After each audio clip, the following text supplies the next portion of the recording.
কেন্দ্র করে আমরা ভোগ বিতরণের ব্যবস্থা করে থাকি। সেই ভোগ বিতরণ শুরু হবে আর একটু পরে, আপনারা একটু অপেক্ষা করুন। আর আপনাদেরকে অনুরোধ করছি, আপনারা জলে কেউ নামবেন না।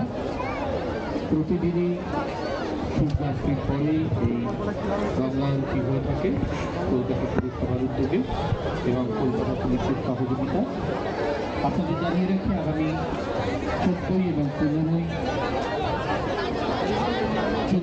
15 জানুয়ারি বিশেষ পূজা অর্চনা মকর সংক্রান্তি উপলক্ষে আপনারা অবশ্যই উপস্থিত থাকবেন।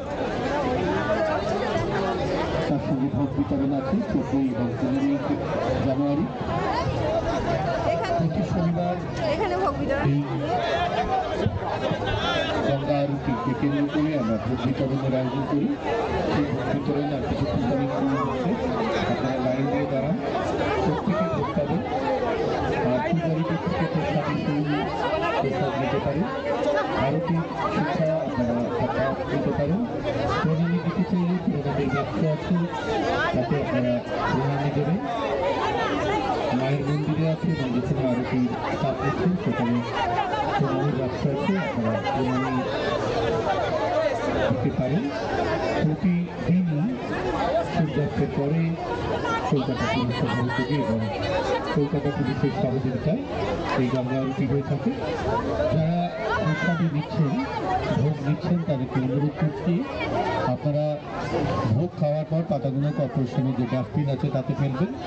আর কর্পোরেশনের বিশুদ্ধ পানীয় জলের গাড়ি আছে, সেই গাড়ি থেকে আপনারা জল সংগ্রহ করতে পারেন। প্রতি শনিবারই আমাদের এই ভোগ বিতরণের ব্যবস্থা আমরা করি। আপনারা লাইন দিয়ে ভোগ নেবেন, প্রচুর ভোগ আছে। খুব দ্রুত আমরা এই ভোগ সবার মধ্যে বিতরণ করি। যাদের ভোগ নেওয়া হয়ে যাচ্ছে আপনারা একটু বাইরের দিকে বেরিয়ে চলে আসবেন। যাদের ভোগ নেওয়া হয়ে যাচ্ছে বাইরের দিকে বেরিয়ে চলে আসবেন। প্রতিদিনই সূর্যাস্তের পরে কলকাতা পুরসভার উদ্যোগে এবং কলকাতা পুলিশের সহযোগিতায় এই গঙ্গা আরতি হয়ে থাকে।